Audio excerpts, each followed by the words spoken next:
Hello everyone, welcome to this video about the procurement cycle and the procurement stages. What we're going to do is run through a brief definition of procurement as an activity within both projects and operations, look at some of the underlying reasons why organizations dedicate a significant amount of resources and processes to the procurement cycle itself. And then we're going to move on and look at the 4 different stages of procurement of increasing integration within the organization strategy. And then lastly, just have an overview of the procurement cycle from identification of need to long-term fulfillment of that need. So if we start with the basic question of what procurement actually is, and we can find a good definition from the APM here. So this is obviously from the Association of Project Management, but this definition of procurement works perfectly fine for operations as well as projects. So procurement is defined as the processes by which an organization acquires goods and services. So outside inputs, so inputs acquired from outside of the organization itself, which includes the development of a procurement strategy, preparation of contracts, selection, which would be supplier selection, and the acquisition of suppliers and management of the contract itself. So we can see it covers far more than just purchasing. So you may have a department called the purchasing department or purchasing function or a purchasing team within your organizations. The term purchasing has been superseded by procurement over the last 10 or 15 years. And that's because purchasing implies a fairly narrow set of activities, whereas procurement is broader. So it's important to understand that we're not just procuring particular physical goods, but we're procuring any kind of input which is needed for our operation or for our project.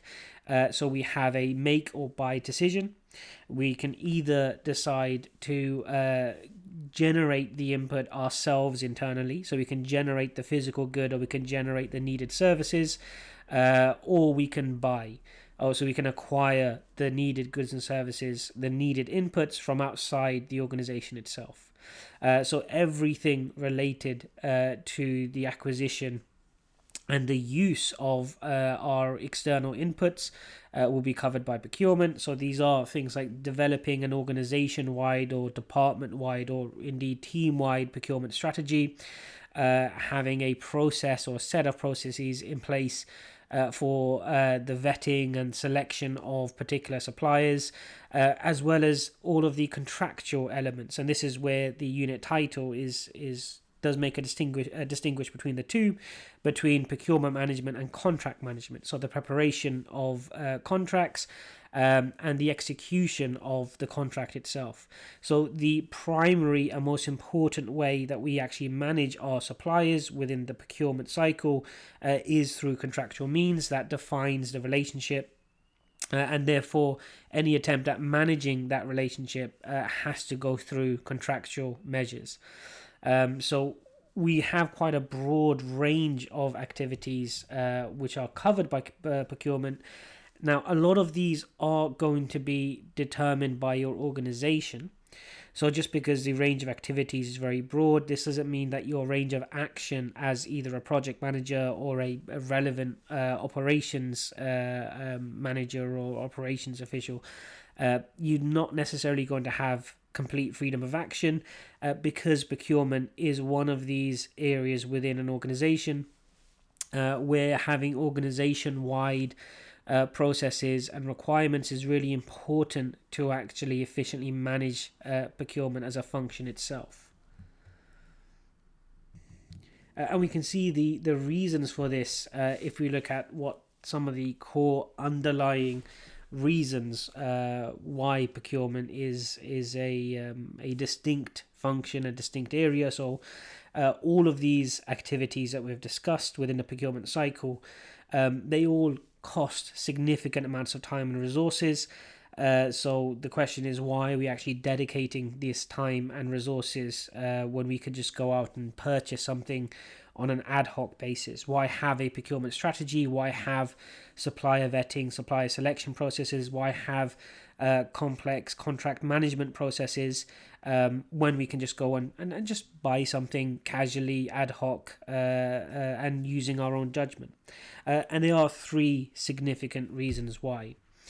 So the first would be just efficiency. So you have scarce internal funds. No organization, no matter how large or how well funded, has unlimited funds. There's always going to be a limitation on the amount of resources available. And having a process in place, or a set of processes in place which allow us to make most efficient use of those funds, is obviously a significant competitive advantage. This does require, and we're going to see in our discussion of the procurement stages, a degree of coordination within the entire organization. So we're not talking about efficient use of funds within a single project, but rather an efficient use of the organization's funds as a whole.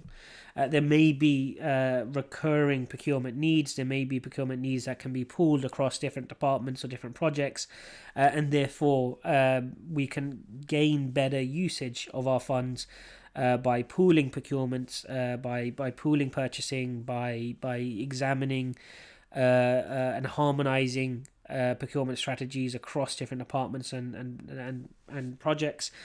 So therefore, this does require organization-wide thinking, not just project or operation-wide thinking. The second major reason we want to focus on procurement is encouraging competitive forces. Now, this isn't just competitive forces internally, but this is primarily external competitive forces. What we want to do is avoid becoming dependent on a single supplier or small group of suppliers. We want to make sure we have a competitive external environment. We want to make sure that our suppliers are motivated to actually deliver the goods and services we need with high performance and with, from our perspective as the procurer, minimum costs. And that requires a healthy competitive landscape. So partly this is outside of the control of the organization. There's many other factors which will affect how competitive the supplier landscape is, but there is some influence that can be exerted simply by strategically making use of our procurement needs. That could be assigning different elements of our procurement needs to different suppliers to ensure that there are multiple suppliers that have a steady stream of work. It could mean partnering long term with particular suppliers to develop their capability and their performance. It may mean having strict criteria for our supplier selection. So there's a range of different things we can actually do to influence the external competitive environment amongst our suppliers to avoid either becoming dependent on a single supplier and therefore giving that supplier too much bargaining power, or to end up in a situation where there are no suppliers that are able to provide the degree of performance that we actually need. So again, in order to actually achieve this, this cannot be achieved by a single project or a single department. This is something which the organization as a whole needs to have a coordinated and coherent approach towards. And that again requires a degree of centralization, a degree of coordination with regards to procurement activities. And lastly, we have the avoidance of fraud and corruption, not just the avoidance of fraud and corruption, but also the avoidance of the appearance of fraud and corruption.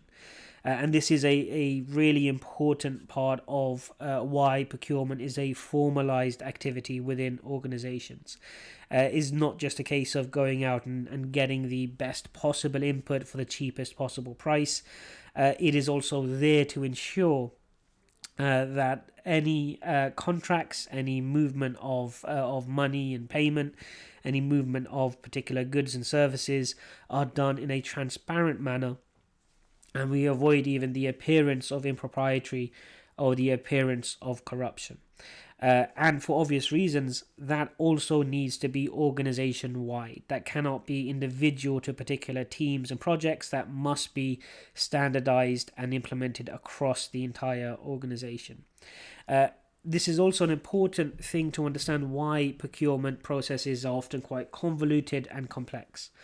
So if you consider some procurement activities within your own organization, and you may think that it takes an extraordinarily long amount of time to simply order something which is immediately needed, and if you think, well, this can't be to try and make more efficient use of funds, this will have no impact on the external competitive landscape, then the answer of why usually is to avoid even the appearance of impropriety, avoid the appearance of fraud or corruption. Procurement is the primary way that funds leave an organization. So if you're talking about funds, money, leaving, moving from within the organization to outside of the organization, is usually some kind of procurement process which facilitates that. So because this is the primary way in which money leaves the organization, this is always going to attract a lot of attention when it comes to the ethical nature of it, the legal nature, and whether there is any actual corruption occurring. It is through the lens of procurement that we actually understand corruption as being procedural risk, the risk of established known procedures being subverted or bypassed. So that adds a significant layer of complexity onto our procurement processes in order to achieve this goal of eliminating as far as possible any suspicions of corruption and fraud.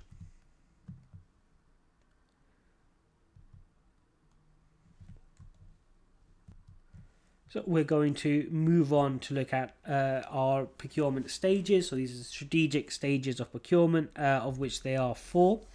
And this will help us understand how different organizations actually approach procurement as a unified function. And it can also be understood as a linear scale where we move from passive towards independent, towards supportive, and then finally to integrative procurement. So if we first look to passive procurement, this can be understood as the earlier stages of procurement becoming a unified function, and it's where there is no strategic direction of procurement within an organization. There's no unified set of policies or processes. Instead, procurement occurs on an ad hoc basis. So whenever an input is required for a particular operation or a project, that item is purchased, is procured, but on an individualized basis. So supplier selection will be highly individualized, will be dependent on the preferences and knowledge of the particular team leader or particular project manager within the organization. And they simply go out and purchase the items based on their own particular, either their own frameworks or more likely on a needs basis, with the supplier being chosen simply through past familiarity or through an attractive price point. So there is no real organizational support for procurement activities. Rather, everything is highly individualized. Moving on to our second procurement stage, with independent procurement, we still don't have an overall strategic direction for procurement, but we do start seeing some elements of support being built in.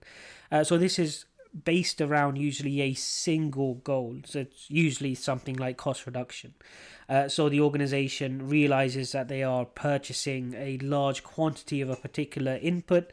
And to sake of an example, let's say the organization realizes that they're putting in multiple orders for paper every day for their printers or copiers. But all of the individual teams and departments are actually purchasing paper from several different suppliers, and each individual order is relatively small despite the high overall usage of paper within the organization. So progressing to the independent stage of procurement, what we would see here would be a policy laid down for a single unified order being put through every month or so or every few weeks, where cost reduction can be achieved. So so we still get the same amount of paper that we need. We're still procuring the same amount. But now, because we're going to a single supplier or small set of suppliers with much larger orders, we can actually take advantage of bulk discounts and the like, and therefore drive down the cost. Now, if we move on to our third stage, which is supportive, we can actually, as well as seeing a series of unified organization-wide processes, we can also start connecting our organizational strategy to the procurement function itself. So here, as well as just aiming for cost reduction, we can start seeing our suppliers as a resource, and those resources to be used internally across different departments in order to achieve some sort of long-term strategy. So quite commonly we can see organizations identify their competitive advantages within a particular marketplace, and then seek to design processes that actually allow them to develop their procurement function to support their competitive advantage. This can be, for example, seeing the knowledge base of suppliers as a competitive advantage, and therefore looking to build long-term relationships with particular suppliers to leverage that technical knowledge or technical know-how, and actually bring it forward into their own product offerings or product or service offerings, and therefore gain a direct infusion of competitive advantage from their suppliers. So we're actually seeing our suppliers as resources to be used strategically in order to maximize not just cost reduction for the organization, but other types of benefits as well. So that would be moving on to supportive, and we can take the final step towards an integrative stage of procurement, where everything we've just said about the supportive stage still exists, but as well as linking our strategy or our strategic direction of the organization to our procurement activities, we actually elevate procurement as a function into the core driving force behind the strategy as well.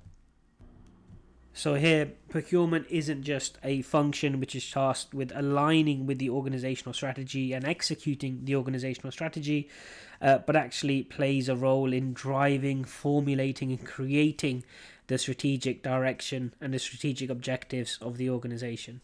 So we'd put procurement on the same level as other functional peers such as operations, marketing, and so on, and see it as a core driver of strategy. We can see examples of this in organizations like Apple, where Apple's long-term strategic direction is driven both partly by the product service development function, their product design and so on, but also from their supply chain. So we can see the importance of Apple's supply chain management to the company itself in the promotion of Tim Cook, who is Apple's former head of global supply, to the position of CEO, and the way that supply chain decisions influence not just the output of their products and services, but also in their overall strategic direction of Apple as a company as a whole. So that would be a good example of the integrative stage of procurement, where procurement is now actually helping drive strategy, as well as just aligning its own activities to achieve strategic objectives, is actually helping create the overall strategic direction of the organization. If we understand these strategic stages to largely be built upon each other, we understand how organizations can often move from simply purchasing inputs because they need those inputs to carry out their projects or to run their operations, and move through a series of steps where procurement first is unified and centralized to achieve objectives like cost reduction, and then generally starts to build towards long-term relationships with suppliers, seeing suppliers and procurement as a source of competitive advantage, all the way through treating procurement as a source of strategic strength and strategic direction. Now, not all organizations will necessarily get to the integrative stage of procurement, because not all organizations will have a need to actually see procurement as a driver of strategy. But certainly, most organizations are aiming to get to the stage where procurement is aligned with their strategic objectives, and where procurement provides a source of, at least if not competitive advantage, it minimizes any inherent disadvantages to the organization's operation or projects. So the supportive stage would be the ideal stage for all organizations, and depending on the kind of market environment and supply chain management environment, the integrative approach may well prove to be very useful and advantageous as well. So now if we move on to our last element of this video, which is the procurement cycle itself. So this is a good way to understand the general flow of procurement. So that goes from the beginning of the procurement cycle, which would be identifying really a need. So what needs to actually be procured, what input are we missing inside of the organization, all the way to closing the procurement, finishing the payments, and ending that particular procurement activity. So we have 4 distinct parts. So you may find different versions of the procurement cycle in different organizations, different methodologies of project management. The APM has their own. The PMI has their own, as well as different academic models. We've gone for the broadest model here, consisting of just 4 stages, but which captures the logic of having a procurement cycle quite well. So we have planning procurement, conducting procurement, administrating procurement, and then lastly closing procurement. So if we tackle the first stage, or the first part of the cycle, planning procurement, here you're identifying the need. So all procurement activities need to start with something which is needed.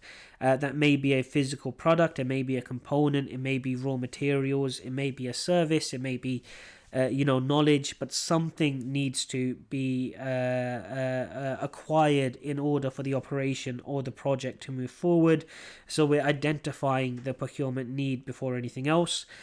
We would work on our requirements, and that may be conformance requirements or performance requirements, develop documentation to support this, as well as making it very clear that the procurement need, the documentation serves to make the process transparent. So the requirements are to be documented. That is important. If you don't document requirements, it makes everything else in the procurement cycle open to suspicion, because they are moving goalposts, as it were. There isn't a clear set of requirements present, setting your scope of the actual procurement activity itself, so what is and isn't to be included, and identifying resource selection criteria, and also supplier selection may be considered at this part. This is also where you would make sure that this particular procurement cycle is aligned to your organizational policies, as well as your organizational strategy as well. Any deviation from the organization's procurement strategy should be regarded as an exemption, and that should be clearly justified and documented also. But once we have moved past the planning stage and onto the conducting procurement stage, this is where you make your ultimate make or buy decision. So this is a decision which occurs every time a need arises. You have to decide whether you're going to internally generate the input, or whether you're going to procure the input from outside the organization. You would negotiate with potential suppliers. You have proposal evaluations. You may go out to tender. So lots of different ways of conducting procurement itself, but ultimately you have a supplier selected and you have a contract drawn up. This is where we would move to administrating procurement, and this would be administrated primarily through contractual means. So again, the importance here of having a contract to manage the relationship between the procurer and supplier. So we can have all sorts of processes built into the contract: inspections and audits, claims administration for not only invoices but potential issues. You can have disputes and dispute resolution process, as well as performance reviews, all of which are within the framework of contract administration. So we're actually carrying out what the contractual requirements and contractual processes actually are.